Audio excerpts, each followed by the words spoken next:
উদয়ের পথে শনিকার বাণী, ভয় নাই ওরে ভয় নাই, নিঃশেষে প্রাণ যে করিবে দান, ক্ষয় নাই তার ক্ষয় নাই।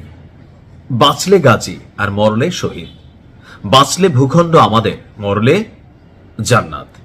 আর যদি ভূখণ্ডটাই চোখের সামনে হারাই গেল, এই যে আমরা যারা দেশে বিদেশে বসবাস করছি, নিজ মাতৃভূমি পৈতৃক ভিটা ছাইরা পৃথিবীর যেই দেশে থাকি, যত উন্নত ফেসিলিটিস পাই, কিন্তু যখন বাংলাদেশে আসি নিজের বাড়ির সেই পাক পাখালি, পুকুর, হাট ঘাট, মাছ, এই সব কিছু দেখলে একটা অদ্ভুত ফিলিংস তৈরি হয়, যেটার নাম বলা হয়ে থাকে দেশপ্রেম। যতক্ষণ দেশে আছি বোঝা যায় না, বিদেশ যাওয়ার পর ফিলিংসটা হয় না, হয়।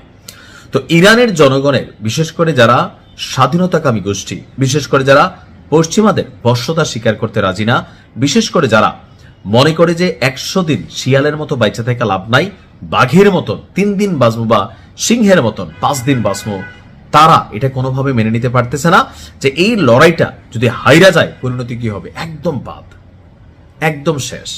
তো এই কারণে মার্কিন প্রেসিডেন্ট ডোনাল্ড ট্রাম্প যখন বলছে যদি ইরান আত্মসমর্পণ করে তাহলে যুক্তরাষ্ট্র ইসরায়েলকে বোঝানোর চেষ্টা করবে, অথবা যেই সমর্থনগুলো দিচ্ছে সেখান থেকে তারা সরে আসবে। কিন্তু তাদের কথায় কি বিশ্বাস আছে? ফিলিস্তিনের দিকে তাকান তো। ইরান ভালো করে বোঝে, রগে রগে চিনে যে এই আত্মসমর্পণ তাদের জন্য কত বড় বিপদ ডেকে আনবে। তো আজকে এই যুদ্ধে অনেকটা নীরব থাকা ইরানের প্রেসিডেন্ট মাসুদ পেজেশকিয়ান, তিনি এক কড়া বার্তা দিয়েছেন ডোনাল্ড ট্রাম্পের উদ্দেশ্যে এবং ইসরায়েলের উদ্দেশ্যে বা পশ্চিমা শক্তি, বিশ্ব শক্তির উদ্দেশ্যে। বলছে ইরান কখনোই আত্মসমর্পণ করবে না। সিএনএনকে দেওয়া এক লাইভ প্রতিবেদনে তিনি এই বক্তব্য দিয়েছেন। একদিন আগে ট্রাম্প বলছিল যদি ইরান বাঁচতে চায় তাহলে তাদের নতুন নেতা যে নির্বাচিত হবে আমার সাথে আলাপ করে নিতে হবে, নাহলে কি হবে, তাকে আমরা বালিশ ছাড়া ওই পার পাঠাই দিব, অথবা ইরানকে শর্তহীনভাবে পুরোপুরি আত্মসমর্পণ করতে হবে। যদি না করে তাহলে আমেরিকা, আজকে দেখছেন কত বড় অভিযান চালাইছে, এরকম অভিযান চলমান থাকবে, এটা বন্ধ হবে না আনটিল শেষ করে দেওয়ার আগ পর্যন্ত। তো এবার ট্রাম্পের সেই বার্তায় আমরা ভাবছিলাম ইরান হয়তো একটু পোতাই গেছে, ভয় পাবে, বা সার্বিকভাবে যে একের পর এক শত্রু রাষ্ট্র তাদের বিরুদ্ধে দাঁড়াই যাচ্ছে, সো এই লড়াইটা খুবই ক্রিটিক্যাল এবং হার্ডওয়ার্ক।